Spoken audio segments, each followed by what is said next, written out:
Hey guys, another week of Wellness Wednesday. I'm here with Sean, and we're going to talk about creating a safe environment in your classroom. So, will you just kind of give us an idea of, with your psychology background, how we can kind of get into the mindset of our students and create a safe environment for them? Yeah. And most of you guys know this, right? But a lot of research that I've come across is that kids are very much caught doing wrong, way more than they are caught doing right. And what that does to the psyche, it really does increase cortisol levels, which is just bad for the brain. When you're nervous, think about the times you're nervous. Anyways, I'm going to give an example, which hopefully will share this. But versus if you're caught doing well, you feel safe, you feel like, and you release serotonin. Yeah, right? And serotonin gets released, which fights the cortisol, opens up the brain to learning. So it's just really cool. I remember Harvard did a 40-year-long study, and they were looking at that ratio. I don't know if anybody does any research on how many times you should catch someone do well more than bad. They've come to say about 4 to 1. Catch them do well 4 times for every 1 positive. If you do that, you open them up to so many more abilities and things like that, and doors will open for them. It's just it just proved to be successful. This is a 40-year-long study done by Harvard, right? Some other things they found, interesting facts. A 1-to-1 ratio in a marriage after 7 years equals divorce. That was interesting. Wow. And they looked at junior high kids, and they saw that the average junior high kid gets 17 negatives for every 1 time they're caught doing well. Yep. If you have special needs, so if you're in special ed on a 504, it's 37 to 1. That's terrible. It's horrible. Just to kind of give an idea, and I remember I did this at the beginning of the year, beginning of my tenure here at Timberline. We did a little game with everyone called the I Like That, I Don't Like That game. And some of you remember that. One of the things I've been thinking about doing, and I realize by me sharing it now, I probably won't be able to do it, but picture us starting a faculty meeting, okay? And I treated you guys maybe some of the way that we treat these teenagers. So let's say we're coming in, the meeting was supposed to start at 9, and in trickles, someone, now I don't want to call anybody else, I'll do Hannah. I'll be like, Hannah, this started at 9. I'll just repeat what we said, what we've already, have a seat. So what if I did that in front of her? Picture that happening. If I did that, and you guys will all be like, what?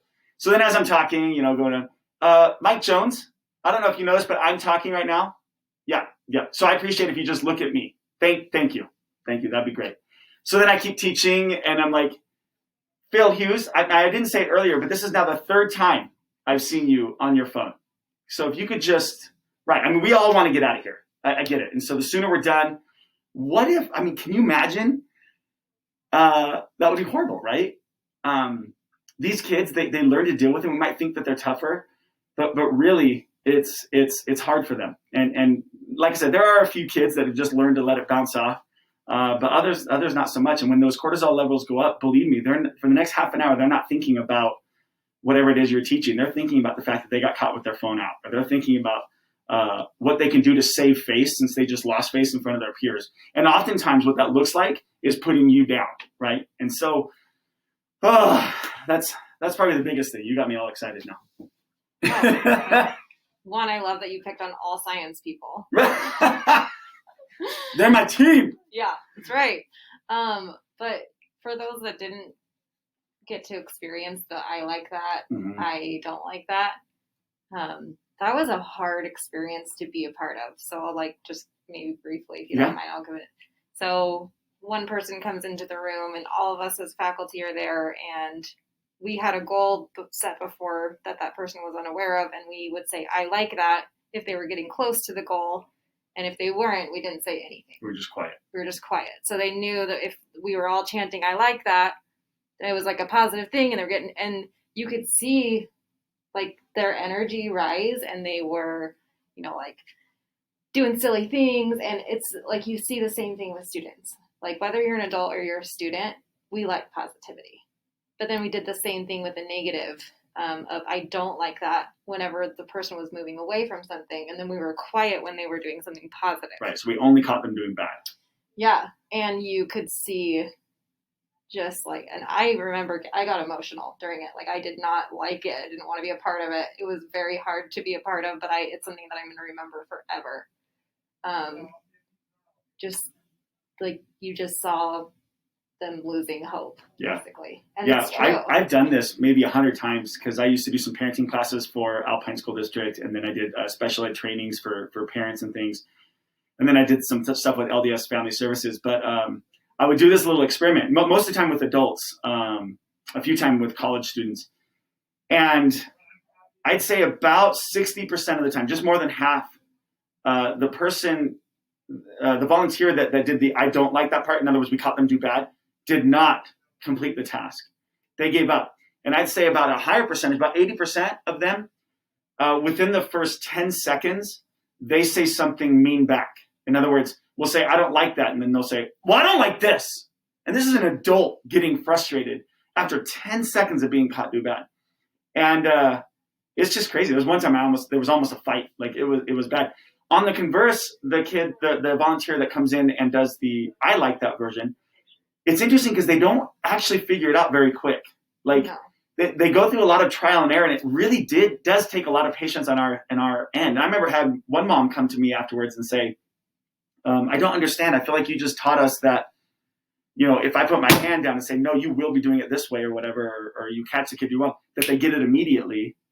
But if I just wait for them to do what's right and tell them, oh, good job on that it takes them a lot longer. She's like, I don't have the time for that. And I said, yeah, but what happened in the end? In this particular case, the guy didn't finish. And she said, well, yeah, he gave up, but that's because, and she didn't really have a good response. She's like, oh, yeah. And I'm like, yeah, it might work in the short term. And the worst thing for us teachers is that, we get positively reinforced for catching them do bad. In other words, we only have, 60 minutes to teach a lesson. And if whatever this person is doing is disrupting the class, if I, yell at them and make it clear to them that I'm not messing around, it works. It fixes the problem. I can now teach. It just doesn't fix that kid's learning.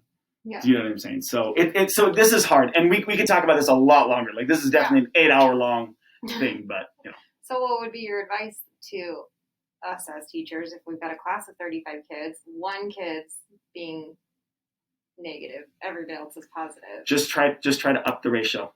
So still catch them do bad. You have to.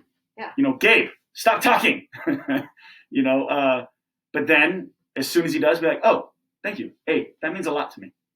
Make it personal. Yeah. And then continue to catch them do well. Catch other kids around that kid do well. Yeah. Jacob, I think it's so awesome that you're like working right now. You're such an example of the school. Thank you so much. So use the negatives, right? Catch them do bad, but then just up your ante on how many positives you use. And sometimes that's really hard, but believe me, it does change the climate. Okay. Thank you so much. See you guys.